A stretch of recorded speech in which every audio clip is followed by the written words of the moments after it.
Il y a un mois, une fumée blanche s'est élevée au-dessus du Vatican. Et le monde a découvert le pape Léon XIV. Depuis, le tout premier pontife américain a agi rapidement, appelant à la paix, tendant des ponts, et annonçant à la fois une continuité et un changement. Mais alors que la poussière semblait retomber, une voix longtemps reléguée aux marges est sortie du silence. Le cardinal Gerhard Müller, ancien gardien de la doctrine de l'Église et fervent conservateur, a brisé le silence. Et ce qu'il a révélé sur le nouveau pape, l'avenir de la messe en latin et l'orientation de l'Église, a stupéfié tout le monde. Que dit Müller? Et pourquoi ces propos font-ils trembler le Vatican? Regardons de plus près. L'élection du pape Léon XIV, une œuvre de l'Esprit Saint. Exactement une semaine après que la fumée blanche a annoncé une nouvelle ère pour l'Église catholique, le cardinal Gerhard Ludwig Müller est sorti de l'ombre avec un message que peu attendaient et que personne ne peut ignorer. Dans une série d'entretiens majeurs, notamment avec Life Site News et Die Tagespost en Allemagne, l'ancien préfet de la Congrégation pour la doctrine de la foi a salué l'élection du pape Léon XIV, non pas comme un événement ordinaire dans l'histoire de l'Église, mais comme une intervention divine. Ce n'est pas un hasard, a déclaré Müller avec fermeté. C'est providentiel qu'il réunisse en sa personne et son parcours les deux Amériques. Né Robert Francis Prevost à Chicago, ayant exercé pendant de nombreuses années comme évêque et missionnaire au Pérou, le nouveau pape incarne une synthèse frappante entre les réalités nord- et sud-américaines. Pour Müller, ce n'est pas un simple détail, c'est un signe prophétique. Il incarne les deux hémisphères.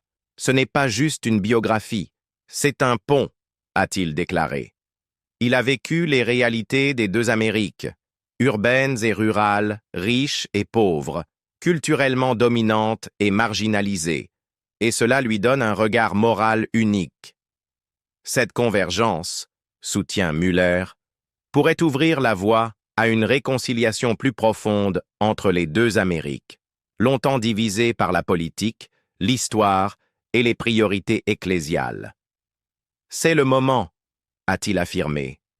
L'Église doit tirer les conséquences de cette élection. Nous avons besoin d'une meilleure coordination pastorale, d'un dialogue théologique et d'une solidarité culturelle entre les continents. Léon XIV peut être ce catalyseur. Il a également suggéré que ce patrimoine partagé pourrait permettre au pape Léon XIV de s'attaquer à des tensions persistantes, la justice économique, la dignité des peuples autochtones, l'immigration et le choc entre le sécularisme occidental et la spiritualité latino-américaine. Il comprend les deux côtés. C'est rare, a noté Müller. L'un des aspects les plus étonnants de l'élection de Léon XIV fut sa rapidité et son harmonie. Nous avions prévu des semaines de division, a admis Müller. Mais en 24 heures, c'était fait. Ce n'est pas un hasard. Selon Müller, la grande diversité du collège des cardinaux rend cette unanimité encore plus miraculeuse. Sous François, le collège a été volontairement élargi à des cardinaux de tous les continents, du Sud global et de petits diocèses. Beaucoup ne pouvaient même pas se comprendre linguistiquement. Comment un tel groupe a-t-il pu se mettre d'accord aussi vite? La réponse est spirituelle, a-t-il dit simplement. C'est la grâce. Ce n'était pas une manœuvre politique, c'était l'œuvre de l'Esprit Saint. Pour Müller, le conclave n'a pas été seulement une rencontre d'esprit, ce fut un moment de clarté divine. Nous ne votions pas comme des politiciens. Nous pensions en catholiques. Nous pensions à ce qui est bon pour l'Église, pas pour nous-mêmes. Müller a saisi cette occasion pour aborder un problème plus large. La tendance à lire l'Église à travers un prisme purement politique. Les gens voient dans souvent la papauté comme un trône de pouvoir, a-t-il mis en garde. Mais l'Église n'est pas une machine géopolitique. Ce n'est pas Rome contre Washington, ou Paris, ou Pékin. L'Église doit toujours être la conscience du monde, pas une rivale de ses gouvernements. Il a soutenu que l'élection du pape Léon XIV pourrait changer cette perception publique. nous devons comprendre l'Église, non pas comme une institution rivale, mais comme une lumière spirituelle. Cela signifie tenir les puissants pour responsables, oui, mais à partir de la foi, pas d'une idéologie. Et je pense que Léon XIV comprend cela profondément. Lorsqu'on lui a demandé pourquoi ce nom, Léon, les yeux de Müller se sont illuminés. Ce n'est pas juste un nom, c'est une déclaration, a-t-il dit. Léon le Grand, qui défendit la doctrine chrétienne au Ve siècle. Léon XIII, qui nous a donné les fondements de la doctrine sociale catholique avec Rerum Novarum. Et maintenant Léon XIV, à un moment où l'Église se trouve à nouveau à un carrefour. Il a souligné que le nom Léon a traditionnellement été associé à des pontificats de courage et de confrontation face aux crises historiques. Ce nom a du poids. Il évoque un lion, mais pas un lion qui dévore. Le lion de Juda est celui qui vainc le mal, pas l'homme.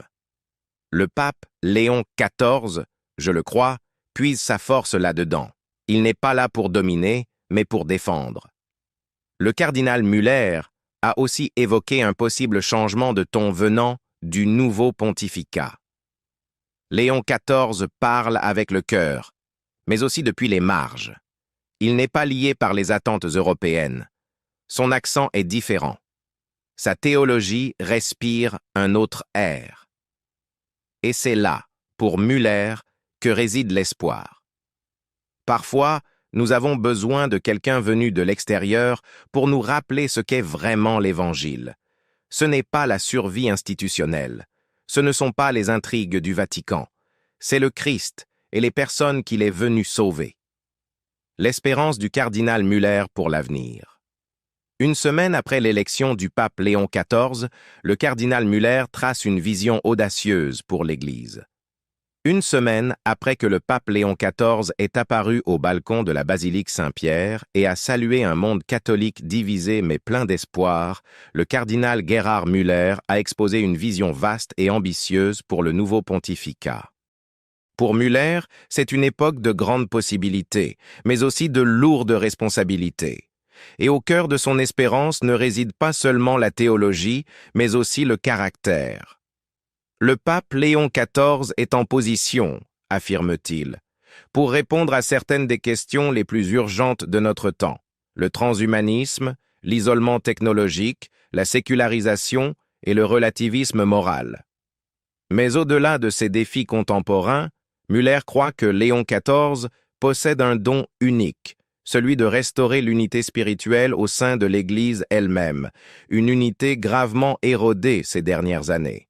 Peut-être l'espérance la plus urgente et la plus personnelle de Müller pour le pape Léon XIV est-elle qu'il lève les restrictions imposées à la messe traditionnelle en latin, TLM, par Traditionis Custode, le motu proprio promulgué par le pape François en 2021. Cette décision avait drastiquement limité la célébration de la liturgie préconciliaire, provoquant une profonde inquiétude et tristesse parmi de nombreux catholiques attachés à la tradition. Pour Müller, ce n'était pas une réforme nécessaire, mais un geste de division qui a causé plus de tort que de bien. Dans une interview accordée à l'Associated Press, Müller a qualifié ces restrictions de conflits superflus. Tout en reconnaissant que certains désaccords dans l'Église sont inévitables, il a souligné que d'autres, comme la suppression de la messe en latin, étaient inutiles et nuisibles. Le cardinal croit que le pape Léon XIV, avec son tempérament inclusif et son instinct pastoral, saura apporter une approche de guérison à cette question. Il saura parler à tous et trouver une solution qui rassemble, a-t-il affirmé. Pour Müller, rétablir l'accès à la messe traditionnelle ne signifie pas rejeter le changement ou s'accrocher au passé, mais respecter les besoins spirituels légitimes et l'héritage liturgique de l'Église. Il affirme fermement que l'Église ne peut condamner ni interdire de façon absolue la forme légitime de la liturgie latine. À ses yeux, la diversité dans la liturgie n'est pas une menace à l'unité. Elle reflète la richesse de la tradition catholique. Sous le pontificat de François, La controverse autour de la messe en latin est devenue un point de tension qui a élargi les divisions internes. De nombreuses communautés TLM se sont senties marginalisées malgré leur croissance visible, leur ferveur et leur fidélité à l'enseignement de l'Église. Müller insiste sur le fait que ces communautés ne doivent pas être punies mais accueillies. Ce ne sont pas des enclaves de rébellion, a-t-il précisé, mais des lieux où la foi est vivante. Müller s'inquiète particulièrement de la manière dont le dossier a été géré. Pas seulement sur le fond, mais dans le ton. Il espère que le pape Léon XIV adoptera un esprit de sensibilité pastorale offrant clarté sans exclusion. L'unité dans l'Église, a-t-il rappelé, doit reposer sur la foi et la vie sacramentelle, non sur une uniformité rigide de la forme liturgique. Cette aspiration à une paix liturgique reflète la vision plus large de Müller. Une Église où vérité et tradition sont respectées, mais où prévalent la compréhension pastorale et le respect mutuel. Il ne plaide pas pour un retour en arrière, mais pour un avenir où différentes expressions de la foi peuvent coexister sans crainte ni division. Pour Müller, le pape Léon XIV est singulièrement qualifié pour guérir cette fracture.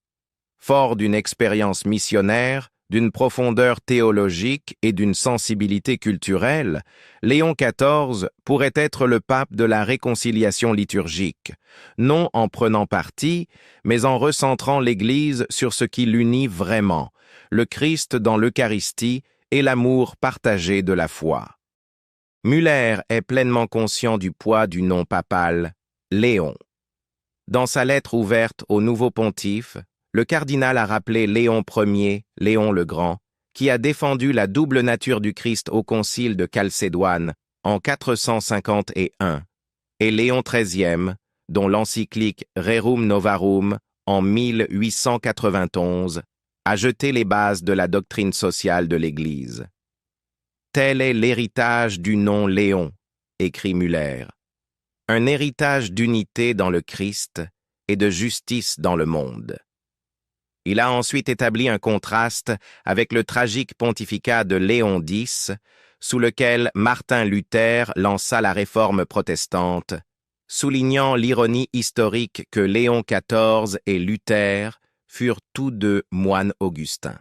Mais là où Léon X a présidé à la division, Léon XIV doit être un agent de guérison, a exhorté Müller. Nous espérons que le nouveau pape, qui porte le même nom et partage les mêmes origines religieuses, contribuera, 500 ans plus tard, à surmonter les divisions dans la chrétienté et les tensions du monde. Dans sa vision plus large, Müller souhaite que le pape Léon XIV affronte les menaces contemporaines, non pas simplement par des condamnations, mais en proposant une véritable alternative catholique cohérente. Parmi les dangers qu'il met en garde figurent le transhumanisme et les promesses illusoires du salut technologique. Nous entrons dans un monde où l'homme est perçu non comme une personne, mais comme un prototype de machine, a-t-il averti. Or, ce n'est pas la vision chrétienne de l'être humain. Il a également souligné la nécessité pour l'Église de parler à un monde frappé par l'isolement culturel et existentiel, où la connectivité numérique remplace la communauté réelle et où le sécularisme et le relativisme n'offrent aucun repère moral. Léon XIV, selon Müller, peut ramener l'Église à sa mission centrale, proclamer le Christ comme Fils du Dieu vivant et rappeler à l'homme moderne que sa dignité réside non dans sa productivité, mais dans sa création à l'image de Dieu. Bien qu'il ait critiqué l'orientation prise par François, en particulier avec le synode sur la synodalité, Müller ne réclame pas une révolution. Ce qu'il propose, c'est une restauration, un retour à la confiance, à la tradition et à la clarté. Nous n'avons pas besoin de nouveauté pour la nouveauté, dit-il. Ce dont nous avons besoin, c'est de fidélité, au Christ, au sacrement, au dépôt de la foi. Cela ne signifie pas rejeter toute réforme. En réalité, Müller soutient les réformes intelligentes, enracinées dans la continuité. Il plaide pour une meilleure gouvernance vaticane, une plus grande transparence et une plus forte attention à la doctrine sociale de l'Église, notamment en ce qui concerne les droits des travailleurs et la justice économique, y compris au sein même du Vatican. Dans son message de bienvenue au pape Léon XIV, Müller a résumé toute son espérance en un seul appel: unifier l'Église dans la confession du Christ, Fils du Dieu vivant. Pour Müller, l'unité ne signifie pas supprimer les différences ni uniformiser tous les courants. Cela signifie orienter toutes les énergies, charismatiques, traditionnelles, progressistes, académiques, pastorales, vers un seul centre, Jésus-Christ. C'est ainsi, insiste-t-il, que l'Église pourra parler avec autorité au monde moderne, non en imitant ses modes, mais en s'y opposant, ancrée dans des vérités éternelles. Les mots de conclusion de Müller sont autant une prière qu'une déclaration politique. Que tous les chrétiens et les hommes de bonne volonté accompagnent le pape Léon XIV par leurs prières, afin que son pontificat soit une bénédiction pour l'Église et pour le monde. De la guérison liturgique à l'engagement culturel, de la fidélité doctrinale à la diplomatie mondiale, les espoirs de Müller sont vastes, mais précis. Il a tracé une voie détaillée. Le monde regarde désormais si Léon XIV la suivra. Pour Müller, et beaucoup qui partagent sa vision, les prochains pas du nouveau pape détermineront s'il restera simplement un pontife historique ou véritablement transformateur. Les premiers jours du pape Léon XIV. Il ne s'est écoulé que quelques jours depuis que le pape Léon XIV est apparu au balcon de la basilique Saint-Pierre et a prononcé ses premiers mots en tant que 267e pontife de l'Église catholique. Pourtant, en si peu de temps, il a déjà commencé à tracer une voie aussi ambitieuse qu'ancrée dans la continuité. Le soir du 8 mai 2025, la cheminée du Vatican a libéré la fumée blanche, annonçant au monde qu'un nouveau pape avait été élu. Lorsque Léon XIV est apparu, la foule a rugi d'attente. Il n'a pas répondu avec grandeur, mais avec humilité, en prononçant un message qui a profondément résonné à travers les langues, les confessions et les nations. « La paix soit avec vous », a-t-il commencé en italien, invoquant les premiers mots du Christ ressuscité. Il a parlé d'unité, de guérison et de gratitude, en particulier envers son prédécesseur, le pape François. Même lorsque sa voix s'affaiblissait dans ces derniers jours, son message de paix et de bénédiction s'est fait entendre jusqu'aux extrémités de la terre. « Portons maintenant cette voix plus loin », a-t-il déclaré. Ces mots, repris par les médias du monde entier, ont immédiatement établi le ton de son pontificat. Pastoral, rassembleur, profondément conscient des souffrances et des divisions qui affectent de l'humanité. Dans un geste fort de symbolisme, le pape Léon a poursuivi son discours en espagnol, reconnaissant ainsi les années qu'il a passées en tant que missionnaire et évêque au Pérou. Il s'est adressé directement à ce diocèse bien-aimé qui m'a formé, remerciant les fidèles pour leur loyauté, leur résilience et leur exemple. Ce moment, aussi discret qu'il ait pu paraître, fut monumental. Un pape qui choisit d'affirmer non seulement l'universalité de l'Église, mais aussi les périphéries dont il est issu. Son message était clair. L'Église doit être synodale, c'est-à-dire marcher ensemble. Elle doit écouter, accompagner ceux qui souffrent, rechercher la paix et s'approcher des marges. Nous devons devenir une Église missionnaire, a-t-il affirmé. Une Église qui construit des ponts, et non des murs. Fidèle à ses paroles, le pape Léon XIV n'a pas tardé à passer à l'action. En quelques jours, il a rencontré des dirigeants chrétiens et des représentants d'autres religions lors d'une réunion spéciale dans la salle Clémentine. La présence de figures telles que le patriarche œcuménique Bartholomée, des leaders orthodoxes, des rabbins juifs, des moines bouddhistes et des imams musulmans, a souligné l'engagement du Vatican envers le dialogue interreligieux. Léon a réaffirmé son intention de poursuivre les efforts interreligieux de François et d'élargir les échanges. C'est le moment, a-t-il déclaré, pour les religions du monde de s'élever ensemble dans la compassion, la sagesse et la solidarité. Il a cité le document sur la fraternité humaine, signé par François et le grand imam d'Al-Hadjar, comme base d'une future coopération. Il a insisté sur le fait que le dialogue ne doit pas être un échange d'idéologie, mais une communion des cœurs, un moyen de penser les blessures et de prévenir les conflits futurs. À cette fin, il a appelé à un dialogue théologique continu avec le judaïsme et a pris des mesures symboliques pour apaiser les tensions catholico-juives après les controverses liées à Gaza. L'engagement de Léon XIV pour la paix n'est pas seulement rhétorique. Lors de sa première audience générale, devant plus de 40 000 pèlerins réunis place Saint-Pierre, il a lancé un vibrant appel pour la paix à Gaza. La situation dans la bande de Gaza est de plus en plus douloureuse, a-t-il déclaré. Il faut garantir l'accès à l'aide humanitaire et mettre fin à cette souffrance. Quelques jours plus tard, il aurait fait part à la première ministre italienne Giorgia Meloni de sa volonté d'accueillir un sommet pour la paix entre l'Ukraine et la Russie au Vatican. La nouvelle, reprise aussitôt par Donald Trump et d'autres dirigeants, marque un pas diplomatique audacieux et rappelle au monde l'autorité morale unique du Saint-Siège face aux crises géopolitiques. Le moment est venu de dire non à la guerre, non à la course aux armements, et oui au dialogue, oui à la paix, a insisté Léon. Loin de mettre de côté le processus de réforme synodale lancé par le pape François, Léon XIV l'a pleinement adopté et souhaite même l'approfondir. Lors de ses premières réunions avec les responsables de la curie et des chefs religieux, il a confirmé son intention de développer de nouvelles formes concrètes de synodalité, non seulement au sein de l'Église catholique, mais aussi dans les relations œcuméniques et interreligieuses.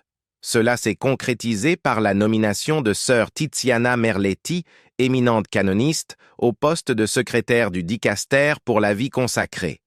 Cette décision prolonge l'élan donné par François en faveur de la présence des femmes dans les hautes fonctions du Vatican et indique l'ouverture de Léon à une gouvernance plus inclusive. Le pape Léon a également commencé à redéfinir silencieusement le ton interne du Vatican. Le 20 mai, dans une visite non annoncée, il s'est rendu au dicaster pour les évêques, où il avait servi avant son élection, pour célébrer la messe et saluer ses anciens collègues. Un geste simple mais puissant, soulignant sa conviction que le pape n'est pas un monarque, mais un pasteur parmi les siens. Ces paroles traduisent cette vision. Un évêque ne doit pas être un petit prince dans son royaume, mais un homme proche de son peuple, marchant avec lui, souffrant avec lui. Ce pontificat n'est pas celui du faste, mais de la présence. Malgré cet accueil chaleureux, Léon XIV fait déjà face à de réels défis. Des survivants d'abus cléricaux ont exprimé leur scepticisme quant à sa gestion passée de cas d'abus au Pérou. Certains critiques l'accusent d'avoir gardé le silence au nom de l'institution, bien que ses défenseurs assurent qu'il a respecté les protocoles en vigueur et a été injustement critiqué. S'il souhaite reconstruire la confiance avec les victimes et leurs familles, il devra accorder la priorité à la transparence et à la justice. Sa crédibilité dépendra non seulement de sa capacité à tendre la main aux nations et aux religions, mais aussi de la manière dont il affrontera les fautes au sein de sa propre Église. Une semaine après son élection, le pape Léon XIV commence déjà à définir non seulement quel type de chef il est, mais aussi quel avenir il souhaite pour l'Église. L'approbation forte du cardinal Müller en a surpris plus d'un, mais elle confirme aussi ce que beaucoup commencent à pressentir. Ce nouveau pontificat pourrait bien marquer un tournant historique. Mais qu'en pensez-vous? Le pape Léon pourra-t-il vraiment combler les divisions profondes au sein de l'Église? Son message de paix et de synodalité résonnera-t-il au-delà des